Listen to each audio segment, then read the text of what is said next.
નમસ્કાર, જય હિન્દ, જય ભારત, રાધે રાધે, જય શ્રી કૃષ્ણ. સ્વાગત છે તમારું આપણી YouTube channel government pension salary infant ન્યૂઝમાં. તો આજે આપણે વાત કરવાના છે કે ગુજરાત રાજ્યના ગંગા સ્વરૂપા બહેનો એટલે કે વિધવા બહેનોને મળતા પેન્શન વિશે. તો હવે ગંગા સ્વરૂપા બહેનોના પેન્શનમાં થશે વધારો અને વધારાના 5 લાભો મળશે. તો જે પેન્શનમાં વધારો થવાનો છે તે કેવી રીતે વધારો થશે? જો આ વધારો લેવા માંગતા હોય તો તેમને કઈ કઈ પ્રક્રિયા કરવી પડશે, તેના માટે તેમને કયા કયા પુરાવા આપવા પડશે અને વધારાના જે 5 લાભ મળવાના છે તે કેવી રીતે મળશે, તેમાં પણ ગંગા સ્વરૂપા બહેનોએ કયા કયા પુરાવા આપવા પડશે, તેમાં ઓનલાઈન ઘરે બેઠા અથવા તો ઓફલાઈન કેવી રીતે ફોર્મ ભરી શકશે તેની સંપૂર્ણ વાત આજે આપણે કરવાના છીએ. તેથી તમે આપણી ચેનલમાં નવા હોય તો આપણી ચેનલને સબસ્ક્રાઈબ કરી દેજો. તો સંપૂર્ણ વાત વિગતવાર જાણીએ.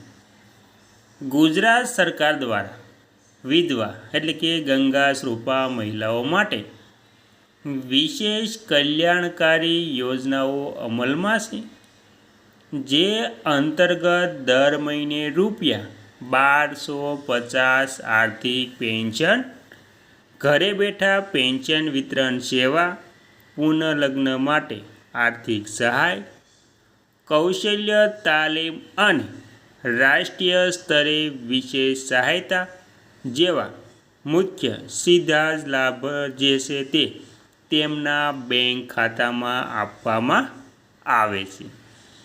ગુજરાત રાજ્યની ગંગા સ્વરૂપા આર્થિક સહાય યોજના એક પરિચય. તેમાં ગુજરાત સરકારના મહિલા અને બાળ વિકાસ વિભાગ દ્વારા રાજ્યની નિરાધાર અને વિધવા બહેનોને સન્માનભેર જીવન જીવવા માટે આર્થિક બળ પૂરું પાડવામાં આવે છે. સમાજમાં વિધવા શબ્દના સ્થાને ગંગા સ્વરૂપા માનસિક અને સામાજિક દરજ્જો આપવા માટે આ નામ રાખવામાં આવ્યું છે અને આ યોજનાનું નામ બદલીને ગંગા સ્વરૂપા કરી દેવાયું છે. આ યોજના અંતર્ગત વર્ષ 2026-27 દરમિયાન અંદાજે ₹2,847.82 કરોડનું બજેટ ફાળવવામાં આવ્યું છે, જેનાથી 17 લાખથી વધુ મહિલાઓને સીધો લાભ મળી રહ્યો છે. તો આવી રીતે ગંગા સ્વરૂપા બહેનોને તેમના ખાતામાં સીધી સહાય જમા કરી દેવામાં આવે છે અને ત્યારબાદ વિધવા મહિલાઓને મળતા મુખ્ય 5 લાભ. દર મહિને નિયમિત પેન્શન સહાય. તેમાં યોજના હેઠળ પાત્રતા ધરાવતી દરેક ગંગા સ્વરૂપા મહિલાઓને દર મહિને ₹1250ની આર્થિક સહાય સીધી તેમના બેંક કે પોસ્ટ ઓફિસ ખાતામાં જમા થાય છે. ઘરે બેઠા પેન્શન વિતરણ સુવિધા.